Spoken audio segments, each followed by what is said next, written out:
The year was 2027.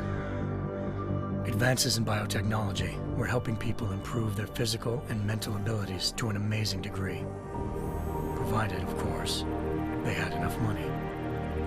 A new breed of people was emerging, half human, half machine. And in Detroit, at least, not everyone was happy to see it. I'd just landed a job as head of security at Sarif Industries, a cutting-edge biotech firm. David Sarif himself handpicked me for the job, said he needed me to keep his people safe.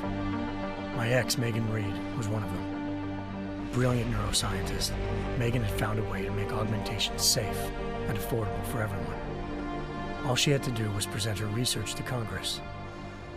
But the night before her big meeting, my security measures failed. A team of Black Op mercenaries stormed into Sarif headquarters, massacring everyone in sight. 3 of the mercs were heavily augmented walking tanks. Their mission? Take out Megan and her team. I tried to stop them, but their leader tossed me through a plate glass wall. Last thing I heard as his bullets slammed into my brain was Megan's dying scream. I should have died with her. Only I didn't. High-end military-grade enhancements saved my life. The best augmentation Sarif's money could buy. It took me half a year to get a feel for them. Should have taken longer. But 6 months into my recovery, Sarif Industries was attacked again. This time, by a radical group of pro-human purists. Violent, militant, and fanatically opposed to human augmentation. They claimed to be members of Humanity Front, a non-profit organization that wanted the UN to limit biotechnology research. The thugs broke into Sarif's factory and found machinists working overtime on a top-secret military augment called the Typhoon. Sarif sent me to retrieve it, and when I did, I found one of the so-called purists next to it, wired with cerebral implants, trying to download its classified specs. Obviously, something more was going on. The Aug killed himself before I could question him. Sarif ordered me to dig deeper, so with the help of Frank Pritchard, Sarif's head of cybersecurity, I did. Turns out a second hacker had been controlling the Aug's actions from somewhere off-site. Pritchard and I tracked his signal to a secret FEMA internment camp in Detroit. The Black Op mercenaries were there. The same mercs who'd left me for dead 6 months before. Figured they'd try again when they saw me. It wasn't so easy for them this time. I took out the tank named Barrett, even got him to give me a new lead. A penthouse apartment in China. Of course, we both knew it would be a trap in the end.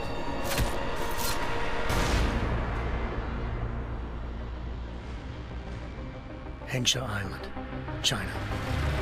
Home to a city so crowded, they had to build a second city on top of it. Trying to find clues in Hengsha wouldn't be easy. Lucky for me, I wasn't alone. Farida Malik, Sarif Industries' ace pilot, had lived in Hengsha before.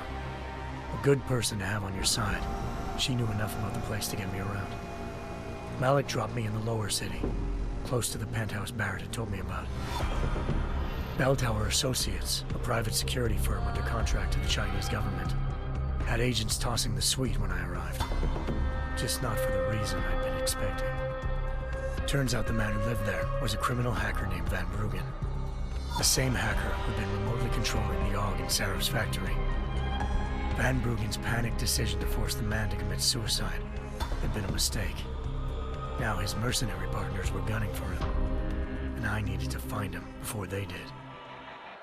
Locating Van Bruggen meant playing nice with the triads, anxious organized crime lords. They had the hacker holed up inside a low-rent capsule hotel. By the time I found him, Van Bruggen had no qualms giving up the woman who hired him. Zhao Yunru, president of the Taiyang Medical Corporation. According to Van Bruggen, Zhao wanted to monopolize the augmentation industry and had hired Black Op mercenaries to destabilize her competition. Seraph Industries was at the top of her list. To prove this, I needed to get inside TYM and grab a surveillance hologram off a server. I suspected Van Bruggen was hiding something when he told me this, but nothing could have prepared me for what I saw. Megan wasn't dead. She and her 4 best researchers had been kidnapped, spirited away somewhere while their kidnappers made it look like they were dead. Desperate to learn more, I confronted Zhao in her penthouse. She claimed to be a pawn in a bigger plan, and hinted at a group so powerful it controlled global interests at a whim. Then she slipped into a panic room and hit the alarm, forcing me to make a very quick exit. I figured Zhao was lying, but part of her confession made sense. David Seraph had been worried about his people. So worried, he'd required all of them to have subdermal locator devices surgically implanted. The GPOs would have been broadcasting the day of the attack. But Zhao said a single call to Picus, the world's leader in global 24-hour satellite news, had turned those signals off. I needed to fly to Picus headquarters in Montreal if I wanted to learn more.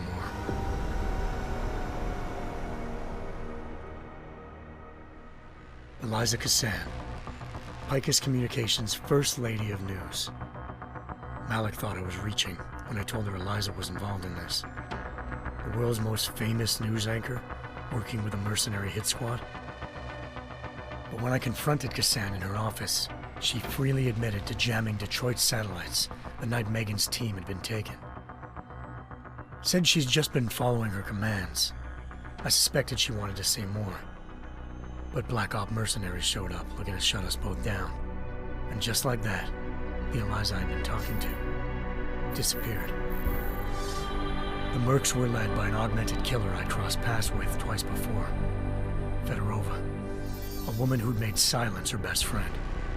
She waited for me to track Eliza's transmission to a secret server room underneath the Picus complex, then jumped me from behind.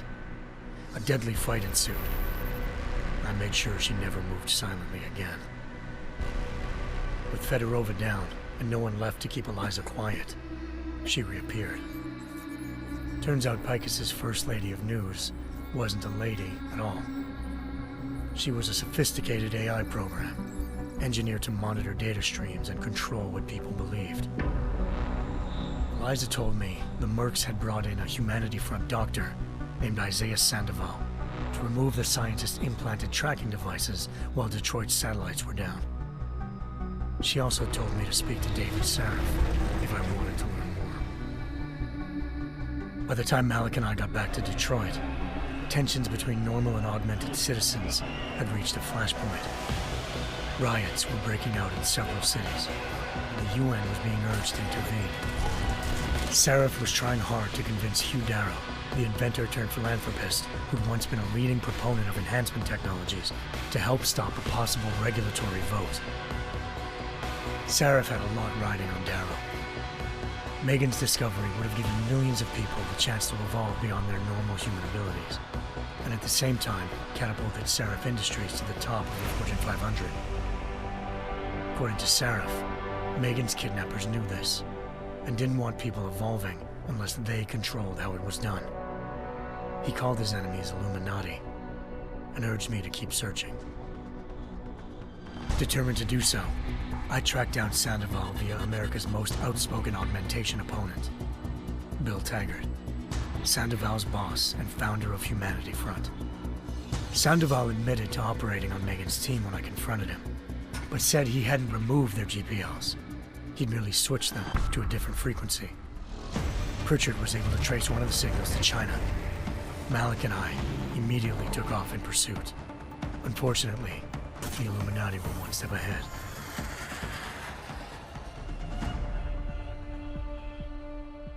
Ambushed. Shot out of the sky by Bell Tower associates, seconds after entering Hengsha's airspace. Malik's piloting skills saved me. After a tense and bitter struggle, I escaped into Lower Hengsha. The tracking signal I was following led straight to the Triads, or more specifically, to the augmented arm of Tong Si-hung, leader of a gang of augmentation harvesters. Tong said they'd taken the arm off a corpse, which Bell Tower had left at their door, meaning at least one of Seraph's scientists was dead. Maybe not the rest of them, though. Tong pointed me to a port used for human trafficking and helped me slip aboard a Bell Tower ship. It was sailing to Rifleman Bank Station, a military base in the South China Sea. Bell Tower was holding kidnapped civilians as prisoners there, and using them to perfect the Hyron Project, a human-computer interface that left most of its test subjects dead. My search for Megan would have ended then, if not for a mysterious ally named Quinn. In exchange for my help exposing Bell Tower, he slipped me aboard a second ship headed to Singapore and an Illuminati-run biotech facility called Omega Ranch. 3 of Seraph's scientists were there, forced by their captors to create a technology capable of remotely shutting down augmented abilities. Thanks to an emergency recall notice issued by the World Health Organization, millions of people all over the world already had the biochip installed. With the help of the scientists, I tracked Megan to a private section of the ranch. There, I ran into Yaron Namir, the walking tank who'd put a bullet in my brain the first time we met. He'd teamed up with Zhao and was hoping to catch me off guard. But their little ambush didn't work. I found Megan in a suite belonging to Hugh Darrow, the billionaire philanthropist who'd Seraph had called on for help. Darrow had convinced her to go along with the biochip plan by promising to sabotage the tech. As she was explaining this, Darrow appeared in a global broadcast, telling the world that augmentations would be the death of mankind. Then he activated the biochips to prove his point. All over the world, augmented people flew into a killing frenzy. Darrow had betrayed everyone, and it was up to me to set things right. To do it, I had to reach Panchaea, a massive installation in the Arctic Ocean. As I raced through corridors built by an all-augmented workforce, I saw death and destruction firsthand. By the time I shut down Darrow's broadcast, I knew the damage he'd done. Still, humanity's future remained unclear. How would the world react to this sabotage? Would people ever regain their faith in augmentations again? What would be the Illuminati's next move? Only time could give us the answers.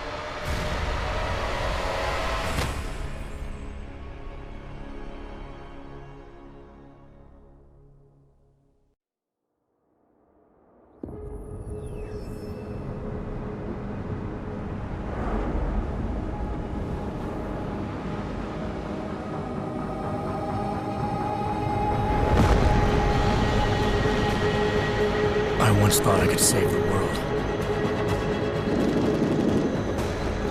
Now look at it.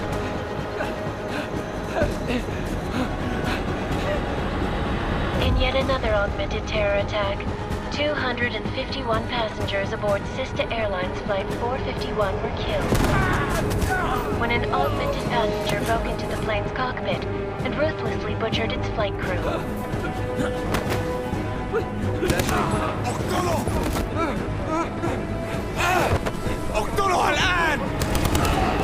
Details recovered from the black box recorder suggest that the man may have been suffering flashbacks to the AUG incident. That horrible day 2 years ago when augmented people all over the world flew into a psychotic killing spree, causing the greatest loss of life in recent history. Sometimes, you just have to let go and embrace what you've become. Not gonna go all wonky on us now, Hansa, are ya? Well, if I do, McCready, I guarantee you'll never see it coming. Agent Jensen, am I gonna have a problem with you? No, sir. No reason to assume you would. Good, because you are the only augmented operative on this team, and I intend to make good use of you. Listen up, all of you. We got a sandstorm barreling down our arse and we can't afford to make mistakes. We're going after this man, an arms dealer named Shepard. He's ex-Bell Tower, one of the Special Forces commanders who disappeared during the incident. And he's come out of hiding. That cannot be good. It's not. He's selling weapons and military-grade augments to terrorists. This is Aran Singh, the undercover agent who lured Shepard out of his hole. Best you see Interpol's got. For 3 years he's worked hard to get in tight with the Jinn, an Iraqi smuggling cartel that's infected the Eastern Hemisphere like a plague. Last week, our arms dealer sent a message to the Jinn, offering to sell them a shitload of black market merchandise dirt cheap. They told Singh to handle the buy. They're not gonna like it when Interpol disrupts that party. Singh's cover really that good? It is right now. We need to keep it that way. This is where the deal's going down. A half-finished high-rise hotel that's been abandoned ever since the incident. It's not a pretty picture inside. Let me guess. Most of the laborers were augmented with heavy-duty industrial rigs. So when the incident hit, and they all went schizo, things got gruesome real fast. And no one, except for some homeless junkies, have been inside the place ever since. So what's the plan, Director? Singh's meeting Shepard on the ground floor, inside the hotel's main atrium. He sent the bulk of his Jinn crew to the penthouse levels to secure a vantage point. I want McCready's team to take up positions overlooking the atrium and make the arrest. Jensen, you're going in solo from the roof. My objectives? Keep the Jinn from joining the party. As far as we can tell, only one route connects the atrium to the penthouse level, a halfway decent elevator shaft. Here. I want you to block access to it. Fine. Just cut me loose. Do you plan on relying solely on your augments for this one? I'd recommend taking a little hardware, just to be sure.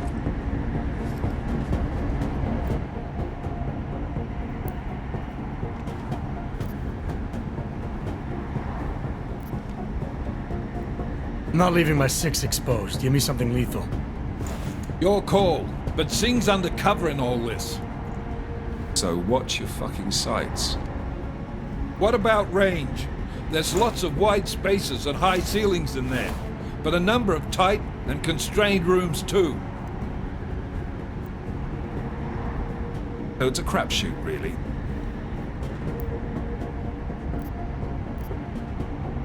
Well, I'm not looking to play dice with anyone in there. Give me something with distance. Your call. Less chance of being seen and compromising Singh that way. One last thing, Jensen. Singh said the Jinn are using some sort of portable Wi-Fi device to boost communications. He's got a better chance of maintaining cover if you disable it. Keep an eye out for it. But aren't we on the clock here? You said there's a sandstorm moving in. There is, and we got the intel on this mission.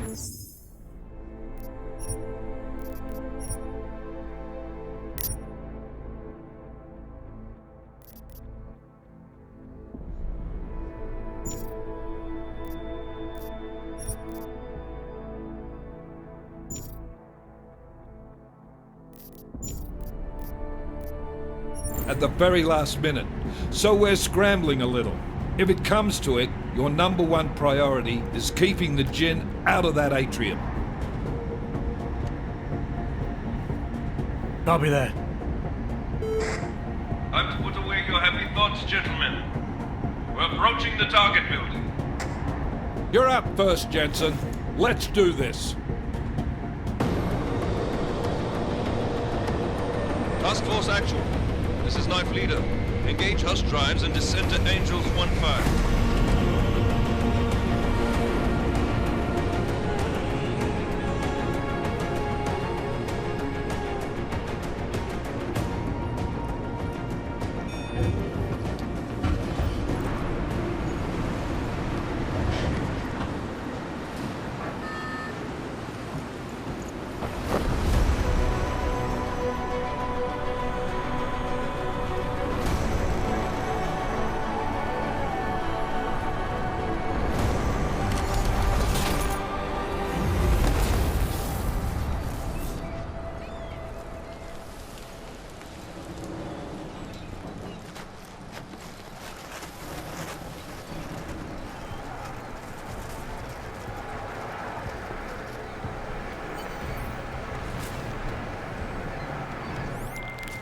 Team leader, this is Jensen. I'm on the roof. Solid copy. Move into the building. The access route you need to block is at the far end of the penthouses. And keep in mind, the direct route might not be the easiest one. Roger that. McCready will advise once his team is on...